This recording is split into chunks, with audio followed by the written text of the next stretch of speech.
L'un des traits les plus stupéfiants du discours sur la montagne est la liberté souveraine avec laquelle Jésus réinterprète ou modifie la loi sacrée d'Israël.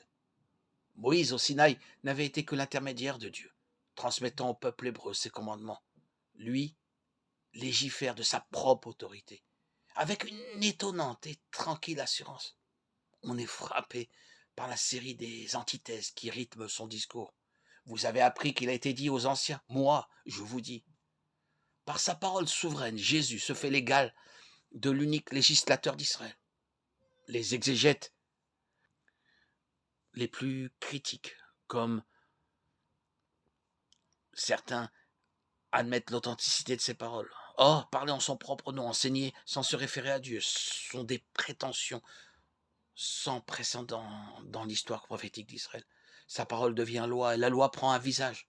Jamais personne avant lui n'avait osé le faire. Jamais personne après lui ne le fera. Rien dans la loi hébraïque ne ressemble de près ou de loin à l'idée d'une incarnation de Dieu. Si le Messie royal était parfois considéré comme son fils adoptif, tu es mon fils, moi aujourd'hui je t'ai engendré, dit le psaume 2, il n'est nulle part question d'un authentique fils du Très-Haut venu sur terre. Pourtant, ce que dit Jésus semble l'impliquer. Explicite est cet aveu, reproduit par Matthieu et Luc dans la droite ligne de l'évangile de Jean. Tout m'a été remis par mon Père, et personne ne reconnaît le Fils si ce n'est le Père. Personne non plus ne reconnaît le Père si ce n'est le Fils, et celui à qui le Fils veut le révéler. Là encore, de telles paroles sont sans analogie dans le judaïsme ou même l'hellénisme. Aucun des prophètes, Moïse compris, n'a jamais prétendu partager à lui seul la pleine et entière connaissance de Dieu. Au contraire, Jésus donne l'impression que sa relation à Dieu est unique, que son expérience religieuse n'est pas celle d'un simple mortel avec son Créateur. C'est en ce sens qu'il appelle Dieu Père. Le mot est plus surprenant en araméen qu'en français. Abba signifie en effet Père chéri ou Père très cher, presque papa. Il traduit la familiarité et la tendresse d'un fils envers son père humain.